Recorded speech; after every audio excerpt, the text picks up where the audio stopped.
اللہ الرحمن الرحیم، السلام علیکم۔ آپ دیکھ رہے ہیں دنیا نیوز اور میں ہوں آپ کے ساتھ محمد دانی اور میں ہوں ثانیہ چوہدری۔ خبر یہ ہے army chief general Asif Munir سرکاری دورے پر امریکہ روانہ ہو گئے ہیں۔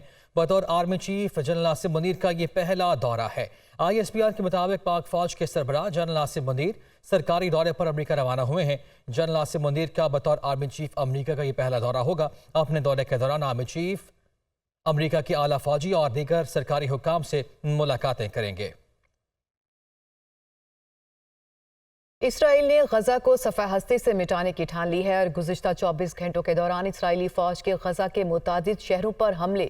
اسرائیلی فوج نے غزہ کے شمالی اور جنوبی علاقوں پر شدید بمباری کی ہے اور عرب میڈیا کی جانب سے یہ بتایا جا رہا ہے کہ اسرائیلی فوج نے خان یونس، جبالیہ، دیر البلا، بیت اللہیہ، جنین سمیت متعدد علاقوں پر حملے کیے ہیں اور خان یونس میں ہونے والے حملے میں 12 فلسطینی شہید ہو گئے جبکہ متعدد افراد زخمی بھی ہوئے ہیں۔ غزہ میں خوراک کو جنگی ہتھیار کے طور پر استعمال بھی کیا جا رہا ہے اور شہید ہونے والے فلسطینیوں کی تعداد 17,700 سے زائد ہو چکی ہے۔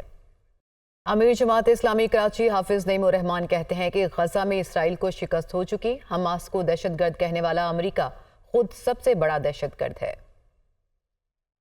7 اکتوبر کو اسرائیل کا فضا سے، سمندر سے، زمین سے اور سرنگوں سے حملہ آور ہوئے کہ وہ اس کا سارا مت ٹوٹ گیا کہ وہ ناقابل شکست ہے۔ اسرائیل قابل شکست ہے اور اسرائیل کو شکست ہو چکی ہے۔ بظاہر دنیا میں کمزور اور دنیا کے سب سے طاقتور لوگ فلسطین کے مجاہدوں نے اسرائیل کو شکست سے دوچار کر دیا ہے۔ وہ صرف یہ کر سکتا ہے کہ وہ بچوں پہ بمباری کر رہا ہے۔ 7,500 سے زائد بچے شہید ہو چکے ہیں، عورتیں شہید ہو چکی ہیں، تقریباً 18,000 شہادتیں ہو چکی ہیں۔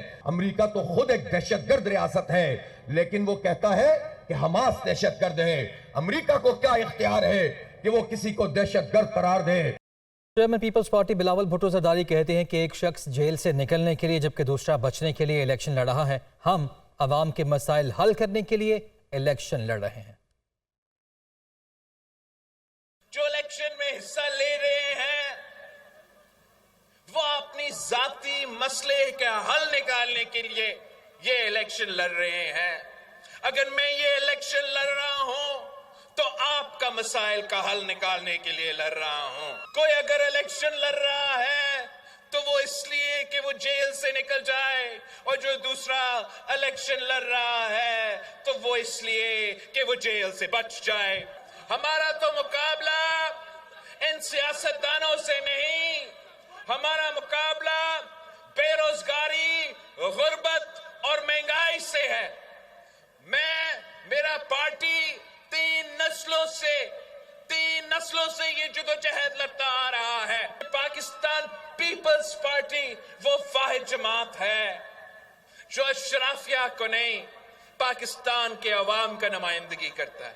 ہم یہ پرانا روایتی سیاست، نفرت کی سیاست، تقسیم کی سیاست، ذاتی دشمنی کی سیاست کو دفن کر کے خدمت کی سیاست، ایک نئی سیاست کا آغاز کریں گے۔ جو پورا پاکستان کو معلوم ہے کہ قائد عوام بے قصور تھا۔ قوم کو بتانا پڑے گا کہ اس جرم میں سہولت کار کون تھے۔ قوم کو بتانا پڑے گا کہ اس قتل میں ملوث کون تھے۔ مسلم لیگ نون کے رہنما عابد شیر علی کا کہنا ہے کہ سابق چیئرمین پی ٹی آئی ایک بے نامی وزیر اعظم تھے۔ سابق چیئرمین پی ٹی آئی نے اپنی اہلیہ کے ساتھ مل کر 190 ملین پاؤنڈ کا ڈاکہ مارا۔ 190 million pound open and shut case ہے، اس پر کسی عدالت میں جانے کی ضرورت نہیں۔ جس شخص کو صادق اور امین قرار دیا گیا ہو وہ اپنی اہلیہ کے ساتھ مل کر 190 ملین پاؤنڈ کا ڈاکہ مارتا ہے، 70 ارب روپیہ ڈکاٹ جاتا ہے، اس کے عوض زمینیں لی جاتی ہیں، مالی بینیفٹس لیے جاتے ہیں، اس کے اوپر کوئی JIT نہیں بنتی۔ میں کل زبیدہ جلال صاحبہ کا بھی سٹیٹمنٹ سن رہا تھا کہ انہوں نے کہا جی ہم نے آبجیکشن ریز کیا جس پر عمران نیازی نے سخت خفتگی کا اظہار کیا۔ میں آنریبل جج صاحبان سے، ان میں سے کئی لوگ ابھی سپریم کورٹ کا حصہ ہیں، میں ان سے بھی مخاطب ہوں اور ان سے انصاف کا تقاضا کرتا ہوں. پاکستان کی 26 کروڑ عوام سے پوچھنا چاہتا ہوں کہ آج پاکستان کا سب سے بڑا چور کون ہے؟ آج پاکستان کا سب سے بڑا ڈاکو کون ہے؟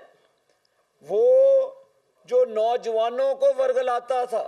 نیوز اسٹوڈیو سے فی الوقت اتنا ہے.